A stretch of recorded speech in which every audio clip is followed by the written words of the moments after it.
Hello everyone, welcome to this my YouTube channel Sakshi explain. So guys, आज हम एक ऐसे सोशियोलॉजिस्ट के बारे में जानने वाले हैं जिनका नाम है हर्बर्ट ब्लूमर और उन्होंने हमें दी है theory interaction, object and meaning. और उनके थ्योरी के थ्रू हम बहुत सारी अच्छी चीज़ें सीखने वाले हैं जो हमारे ह्यूमन बीइंग को, हमारे सोसाइटी को समझने में काफ़ी हेल्पफुल है। अगर आप यूपीएससी कर रहे हो, आप एमए लेवल की प्रिपरेशन कर रहे हो, या फिर आप जनरल सोसाइटी के बारे में जानना चाहते हो, तो ये वीडियो आपके लिए बहुत ही हेल्पफुल होने वाली है। और इसमें मैं बहुत ही सिंपल वे से करंट एग्जाम्पल के थ्रू आपको ये थ्योरी समझाने वाली हूँ। तो चलो स्टार्ट करते हैं। सबसे पहले मैं आपको ब्रीफ इंट्रोडक्शन दे देती हूँ कि जो हर्बर्ट ब्लूमर सर थे वो कौन थे। हर्बर्ट ब्लूमर सर एक सोशियोलॉजिस्ट थे जो कि अमेरिका से बिलोंग करते थे। अमेरिकन सोशियोलॉजिस्ट थे, थिंकर्स थे, जिन्होंने अपनी जो थ्योरी है वो मीट सर से मतलब इंस्पायर्ड होकर दिए हैं। वो मीट सर के स्टूडेंट थे। Herbert Blumer sir Mead sir के स्टूडेंट थे और मीट सर ने भी सेम थ्योरी दिए है, बट उनके थ्योरी को ब्लूमर सर ने थोड़ा एक्सप्लेन करके, थोड़ा एक्सपांड करके हमें दिए हैं। तो चलो थ्योरी को समझने के लिए ट्राई करते हैं, फिर स्टार्ट करते हैं। एक्चुअल में चीज़ें क्या होती है, सेम ऑब्जेक्ट बस सबके लिए डिफरेंट मीनिंग।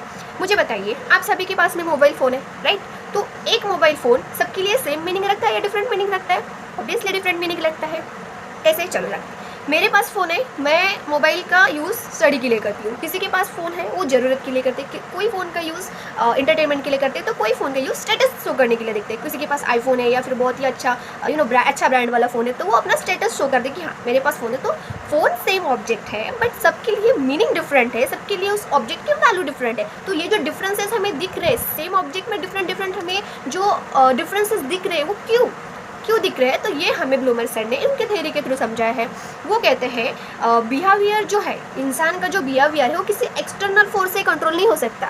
वो किसी एक्सटर्नल फोर्स से कंट्रोल नहीं हो सकता, तो वो लोगों के एक्शन के मीनिंग के थ्रू, लोगों के एक्शन के मीनिंग के थ्रू हम समझ सकते हैं। और उस मीनिंग को उन्होंने 3 वेज में डिवाइड किया है। फर्स्ट उन्होंने बताया है मीनिंग, सेकेंड उन्होंने बताया है इंटरैक्शन, और थर्ड उन्होंने बताया है इंटरप्रिटेशन। तो चलो एक एक करके समझते हैं। सबसे पहले आता है मीनिंग।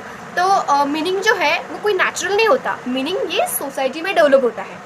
एग्जाम्पल के तौर पे देखें तो मान लीजिए कोई पुलिस ऑफिसर है, पुलिस ऑफिसर को देखते ही हमारे मन में उनके लिए एक बहुत ही अच्छी रिस्पेक्ट आ जाती है। पुलिस ऑफिसर है वो हम कैसे पहचानते हैं? उनके यूनिफॉर्म से। सोसाइटी है, सोसाइटी में बहुत सारे प्रकार के लोग रहते हैं बट अगर पुलिस ऑफिसर है वो उनके यूनिफॉर्म में है, तो यूनिफॉर्म को देख के हमें पता चलता है कि ये पुलिस ऑफिसर है। तो किसी के लिए क्या होगा कि फियर आएगा कि नहीं बाबा ये तो पुलिस है। किसी के लिए क्या लगेगा कि रिस्पेक्ट की, या ये तो पुलिस ऑफिसर। मतलब हर चीज़ की मीनिंग उनकी सोसाइटी के मतलब इंटरैक्शन से हमें पता चलती है। उनको देख के, उस ऑब्जेक्ट को देख के हमें पता चलती है। और ये जो इंटरैक्शन है वो सोसाइटी में डेवलप होती है, वो नेचुरल नहीं होते, ठीक है। उसके बाद में सेकंड उन्होंने बताया है हमें इंटरैक्शन। अभी इंटरैक्शन क्या है, जैसे कि अब मैं आपको बताती हूँ, जो इंटरैक्शन है ये मीनिंग से बनते हैं। मतलब किसी चीज़ का मीनिंग है उससे इंटरैक्शन बनते हैं। एग्जाम्पल के तौर पे ले तो मान लीजिए मेरी टीचर है, एक 2 स्टूडेंट हैं जो कि फर्स्ट है टॉपर है और सेकंड है बैक बेंचर है। टॉपर स्टूडेंट डिसिप्लिन में रहते हैं, एग्जाम में टॉप आते हैं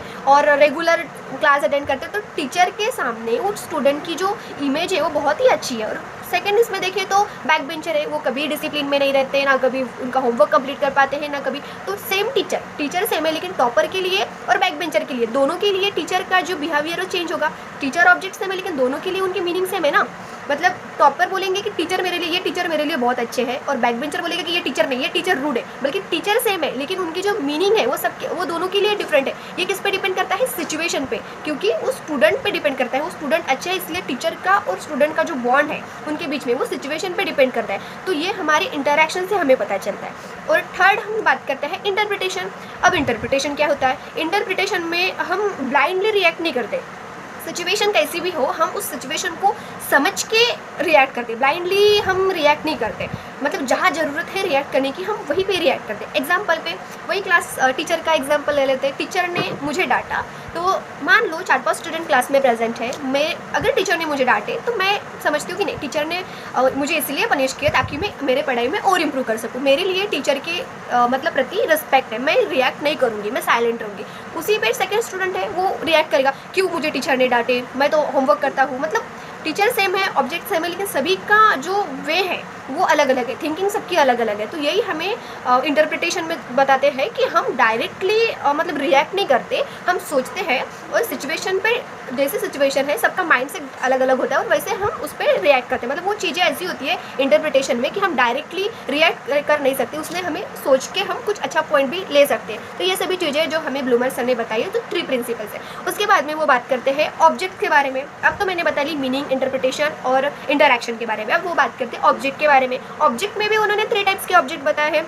उन्होंने बताया है फिजिकल ऑब्जेक्ट, सोशल ऑब्जेक्ट और एब्स्ट्रैक्ट ऑब्जेक्ट। फिजिकल ऑब्जेक्ट में उन्होंने बताया जैसे कि होम है, हाउस, कार, शॉप, ये सब चीज़ें हैं जो फिजिकल ऑब्जेक्ट है और इन सभी के लिए सबका मीनिंग अलग अलग है। मान लो कार से कोई जा रहा है तो किसी को ट्रैवलिंग के लिए चाहिए, किसी को स्टेटस शो करने के लिए चाहिए, तो ये सब ऑब्जेक्ट की मीनिंग अलग अलग है सोसाइटी में। उसके बाद में हम बात करते हैं सोशल ऑब्जेक्ट के बारे में। सोशल ऑब्जेक्ट में क्या आता है, जैसे कि फ्रेंड्स है, फैमिली है, या फिर कोई भी आपके ग्रुप्स है, कम्युनिटी है, तो इन सभी का मीनिंग सबके लिए अलग अलग होता है। ठीक है, तो ये आता है सोशल ऑब्जेक्ट में। और अब आता है एब्स्ट्रैक्ट। अब इसमें क्या है एब्स्ट्रैक्ट में, इसमें जस्टिस मतलब फीलिंग्स जैसे कि लव है, किसी के साथ आप हेट कर रहे हो, जस्टिस है, इक्वालिटी है, तो ये सभी जो फैक्टर्स है जो कि हमारे ह्यूमन बींग्स के अंदर हमें लगता है चाहिए जीने के लिए, तो ये सब एब्स्ट्रैक्ट में आती है। अब मान दीजिए जस्टिस है, जस्टिस के 2 पार्ट है, किसी को जस्टिस मिला, किसी को नहीं मिला। जिसको जस्टिस मिला उसके लिए उसकी वैल्यू इंटरप्रिटेशन अलग अलग होगा, जिसको जस्टिस नहीं मिला वो शायद उस जस्टिस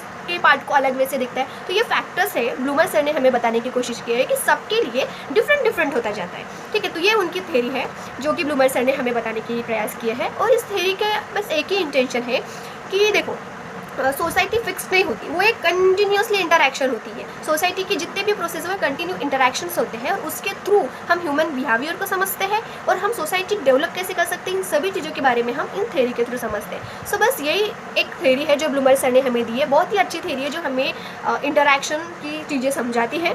तो बस अगर आपको वीडियो अच्छी लगी हो तो वीडियो को लाइक कीजिए, शेयर कीजिए, सब्सक्राइब कीजिए। और मेरी जो आगे की जो नेक्स्ट वीडियो रहेगी वो रहेगी पर्सपेक्टिव टाइप की वीडियो। मतलब अभी की जो ये जो 4 वीडियोस मैंने दी तो ये थी मॉडर्न सोसाइटी के बारे में थी, और आगे की जो मेरी वीडियो रहेगी वो इंडियन पर्सपेक्टिव ऑफ स्टडीज़ के बारे में मैं डालूंगी। सो अगर आपको वो वीडियो चाहिए तो चैनल को सब्सक्राइब करके रखिए। Thank you.